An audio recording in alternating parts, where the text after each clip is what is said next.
Si Bito, ang munting bituin. May isang munting bituin sa langit na ang pangalan ay Bito.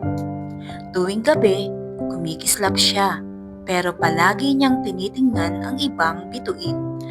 Mas maliwanag sila kaysa sa akin, sabi ni Bito. Mas malaki sila, mas maganda.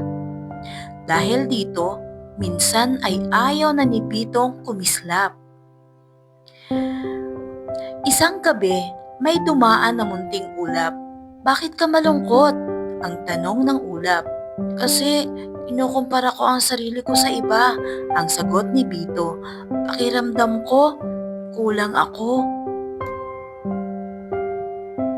Ngumiti ang ulap at sabi niya, alam mo ba, iba-iba ang liwanag ng bawat bituin.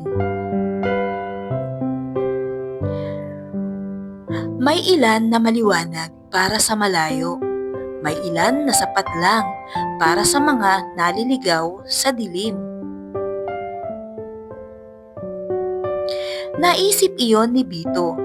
Tinigil niya ang pagtingin sa liwanag ng iba at sinubukang kumislap sa sariling paraan. At laking gulat niya. May isang batang tumingala sa langit at nagsabi, Nanay, tingnan mo! Ang ganda ng bituin na yon. Napangiti si Bito. Hindi pala niya kailangang maging tulad ng iba. Sapat na ang maging siya. Aral ng kwento, ang pagkukumpara ay maaaring magturo, pero huwag itong hayaang patayin ang sariling liwanag.